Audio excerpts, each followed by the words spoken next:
Hey you girls, so in this one I thought we could discuss why high earning men are not necessarily, that's the key word in this sentence, high value men. Now I personally, I don't have a lot to say about Diddy. You know, the only thing I have to say about that man is put him under the jail. Okay, that's the only thing I have to say about him. I'm not going to sit here and lie and pretend and say that I've always had a bad vibe, negative energy coming from him. Like, that's always so funny to me, right? Every time that a story like this comes out, you know, it was R. Kelly and now it's Diddy, there's so many people, content creators, especially on TikTok, who be like, I always got negative vibe from Diddy, I always got negative vibe from him, then why didn't you say anything? Okay, if you always got a bad vibe from him, why didn't you say nothing? Now, I'm not saying that there are not people out there who had a bad vibe about him, but I find it very easy that every time that something comes out, when, you know,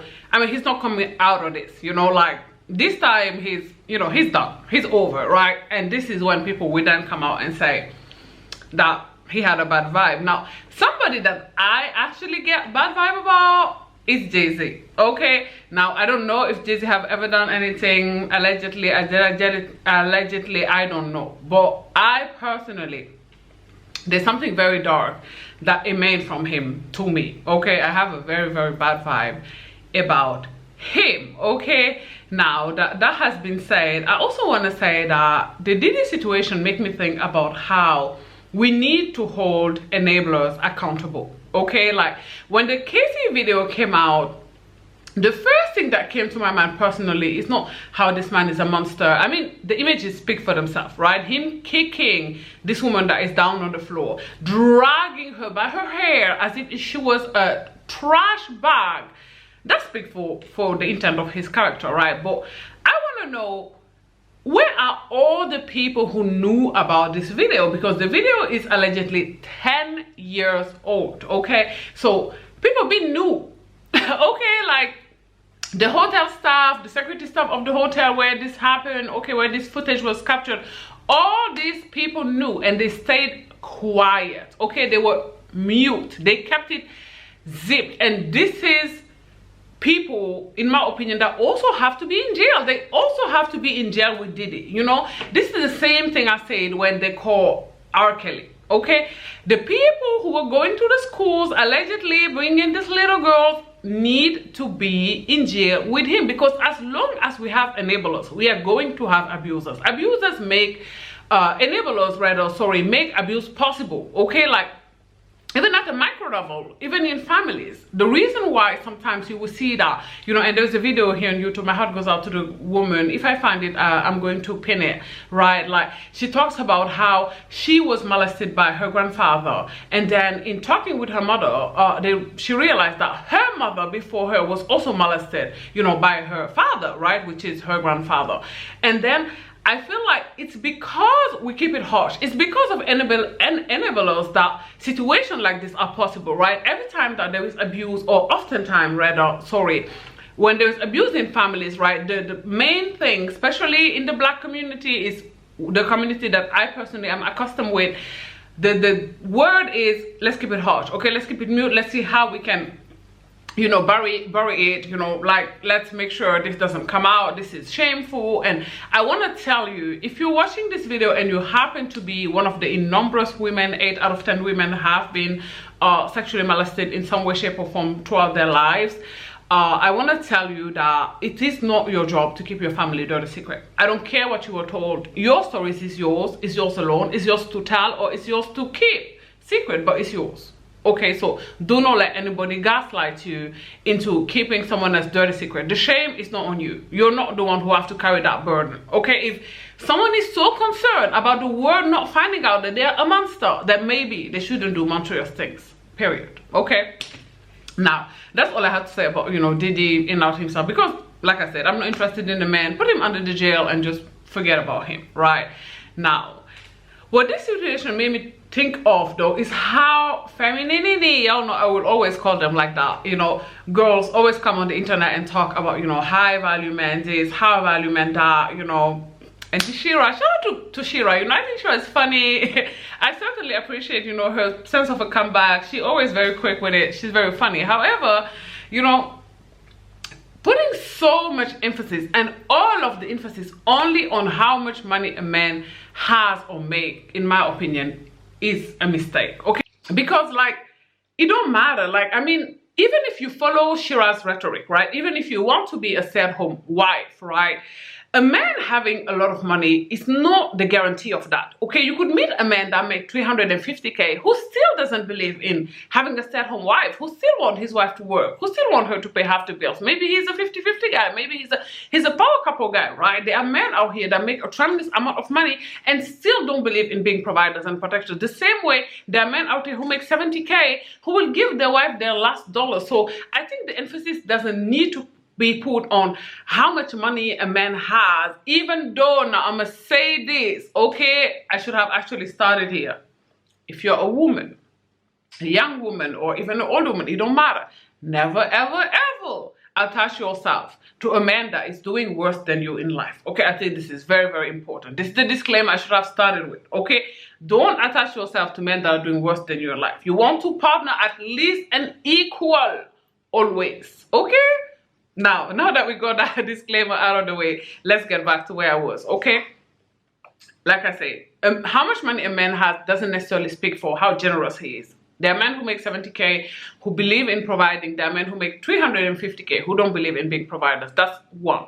Second of all, how much money a man has doesn't speak for his integrity. Okay, for me, when I hear high value being the key word here, I hear integrity. A man that doesn't have integrity, to me, is not a high value man. Let's stop putting all the emphasis on how much money a man has, and let's start thinking, does this man has integrity? Okay, is he generous? Does he genuinely care about me as a human being? I think this is very, very important, especially if you consider the fact, and I say this all the time, and I know some of you guys don't like when I say this, but most women are not going to marry a man that has a lot of money. I don't care what Shira tells you.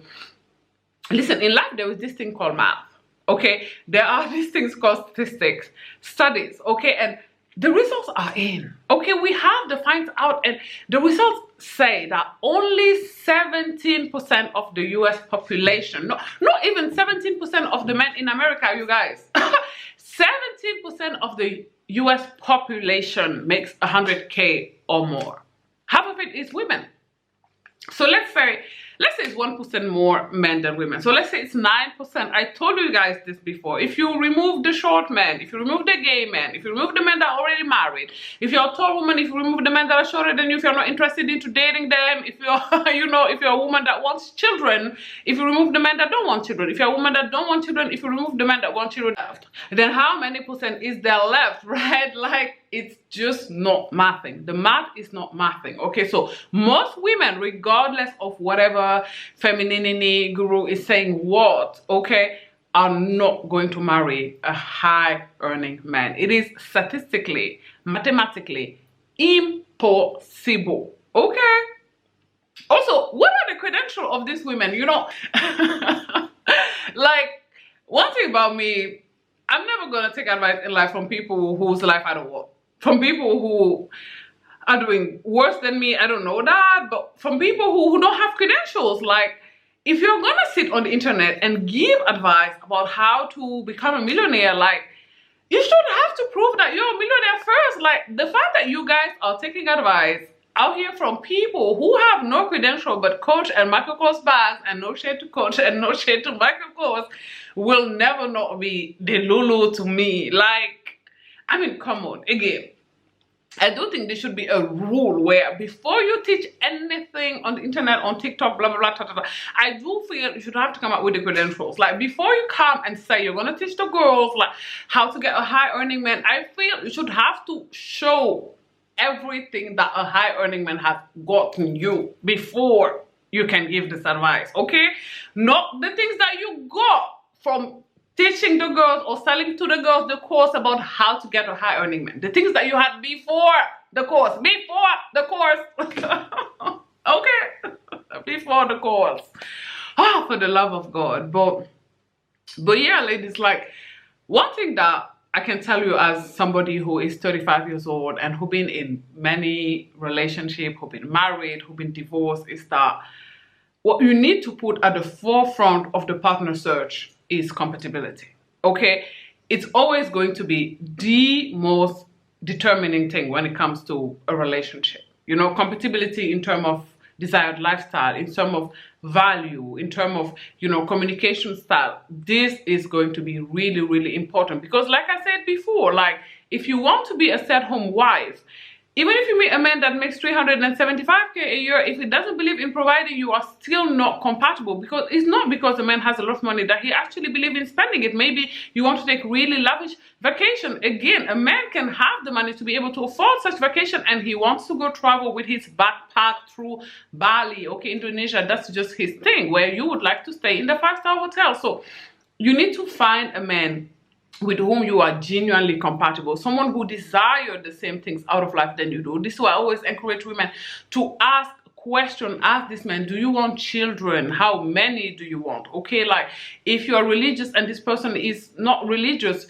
you need to ask each other, you know, what are we going to do with the kids? Are we going to raise them in the religion or not? Okay, like you need to ask a whole lot of questions and find out how genuinely compatible am I really with this person. Don't lie to yourself in the name of attraction or, you know, money or whatever, because it's just not going to work at the end of the day. I mean, think about it this way. Even if you're compatible with someone at the beginning, with time, you know, and the years and people changing, you know, there could be a possibility that you end up even changing in different direction and end up not being compatible anymore, right? So even if that is a possibility, think about how hard it is then to get into a relationship, to jump in the beginning with someone with whom you are not compatible to begin with, in terms of values and desired lifestyle and communication style, you know, because some things we can't just compromise on. I know that some people believe that, yeah, you know, an ability to compromise is not as important as compatibility, and I get where these people are coming from, because, you know, even according to psychologists and psychiatrists, there are two schools of thought when it comes to compatibility. There are some psychologists and psychiatrists who talk about, you know, the importance of being compatible, right off the bat, right? And then you have those who believe that, you know, compatibility is something that can be worked on, right? That if you have 50% and the other person have the other 50, and both of you guys are willing to compromise, that you can work on being compatible. To be honest, I can see both working, but at the end of the day, there's only so much one can compromise on, okay? And there are only some things that one can compromise on. For example, I have no desire whatsoever to be a mother. That's something that I would never, ever. I could meet Bill Gates himself. I wouldn't compromise on that, okay? It's just not something compromisable, if that's even a word upon, you know. And there are things like this for everybody. There are red lights for people, you know, things that they are not willing to compromise on whatsoever, no matter who they meet. So try to find out what are those for you, you know, what are the, you know, the red lines, the crossing lines for you. And the last thing that I'm going to talk about in this ramble, because clearly this video doesn't have any structure whatsoever, is you always bring something to the table. You are always contributing something. You know, the notion that is out here that, I bring nothing to the table, I get it, right? Let me begin there. I get it. I understand what the girls mean. What they mean that is that they bring intangibles to the table, right? What they mean is that what they bring to a table is not, you know, it's not tangible. It could be beauty, it could be your cooking skill, it's your aura, it's your energy, it's your cleaning skill, you know, it's your bedroom skill, right? So it's not that as tangible as money, right? But let me tell you that there's no such thing as a free lunch in life. You know, as someone who's dated, you know, with finances in mind, let me put it like that. I don't want to put all my business on the internet, but let's just say that your favorite hypergamy guru could never, okay? Like, you know, and I can tell you this is that you always bring something to a table. Is that you're always contributing something, and it's important to know that, right? Like, contrary to popular belief, I think it's actually really important to know what you're bringing to a table, because if you're going to approach relationship from this angle that they are transactional, which they always are, right? you want to know exactly what is the value of what you're bringing to a table. If you're going to see a relationship as a business transaction, as you know, you can, it's, I personally don't see anything wrong with that. You want to know what is, in order to get the best deal possible, right? You want to know exactly what is the value of what you are bringing into the table, right? So if, let's say your looks is, you know, is your highest selling point, you want to know, how pretty are you really? Okay, like, I know this sounds crazy, but yeah, like your cooking skill, your cleaning skills, like how much is that really worth to someone who values that? And you want to be able to kind of assess that in your mind so that you can get the best deal possible for you, right? Like, ask yourself, in every situation that you're in, first of all, what's in it for me? And second of all, is this really worth, like, is the juice worth the squeeze? Is what I'm getting at here. Is the juice worth the squeeze? Like, is what I'm getting out of this relationship really worth what I'm putting in or what I have to offer, right? And obviously, if the answer is no, deep quickly, okay, run for your life, okay. But yeah, that is all I had on this subject. That is my contribution to the Diddy rant or whatever is going on nowadays on Carolyn's internet. If you made it to the end of this rumble, I'm grateful and appreciative of you, because you know this video didn't have any type of structure and it was all over the place, as unfortunately my ADHD brain often is. Do not forget to like in the comment section down below. Let me know, you know, what are your thoughts? Do you believe that, you know, in order for a man to be high value, or he has to be high earning, or do you, like me, think that, you know, there's more to it, there's integrity, you know? Do not forget to subscribe to my channel as well, and I will talk to you guys on Sunday. Thanks for watching. Bye guys. Mwah.